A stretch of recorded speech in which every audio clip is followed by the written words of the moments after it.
right, people of the interwebs, it's Mike with Monkey Fab Garage, monkeyfabgarage.com. I got this harness here. Just going on our series of how I've been kind of cleaning this thing up and making it fit and blah, blah, blah, blah. So I've just finished up basically trimming everything, shortening it. So you guys saw that yesterday, last video. It's in the chassis. I just pulled it out. I haven't really done anything yet. I've just pulled it out, but I thought I'd go over it real quick just so you guys can, if you're following along, maybe you're interested at this point before the next picture. Next time you see it, everything will be pretty much hidden. There'll just be, you know, loom and plugs, and you won't be able to look inside and see the magic goodness of what's going on. So starting at the ECU and working our way down, I guess. We got our ECU plugs, nothing really fancy or anything there. We got our Deutsch connector that goes in. This is all the extra wires. Let's see, fuel pump, switch 12 volt, and a bunch of ins and outs. I'm not really sure, like launch control stuff. So, and then we got our our CAN bus adapter guy. I'll probably put a splitter on there so I can zoom one out to my, I have a plug on my console, so I can just plug right in. I don't have to try to get to this guy. And also have the dash that runs off of it, and the CAN bus, etc. Right here will be the firewall. So this is where everything kind of branches. I'm sorry, not here, but yeah, no, that's right. Is this right? Yeah, so that's the firewall. Here, everything, I like to have the relay and the fuse outside. You guys saw how I hung that, and on the inside of my car is just kind of really congested right now, so that'll work great for me. We come down here. This will basically just go to the back of the intake manifold, so all this stuff will just kind of hang back there.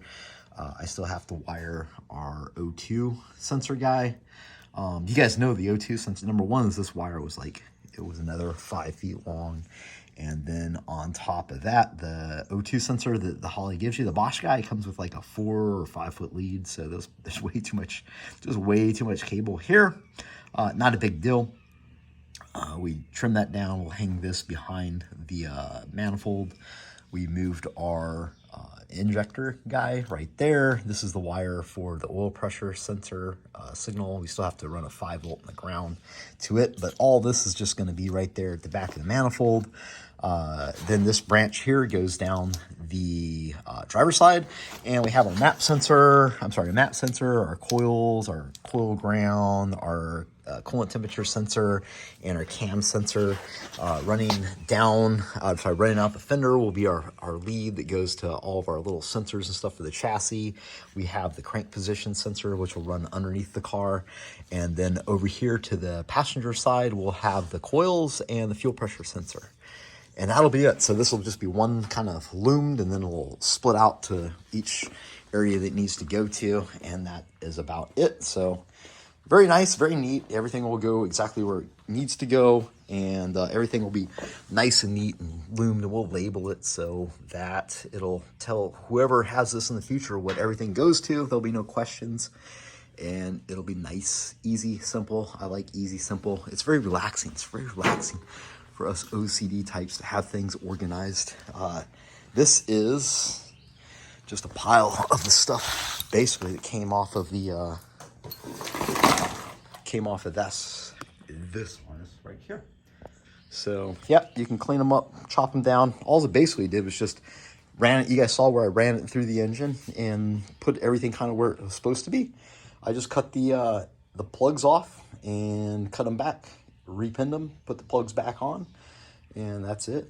So hopefully that helps you guys. If you're out there struggling in your garage trying to pull your Holley harness a little to the left, a little to the right to try to make that one sensor fit. You don't have to live like that, guys.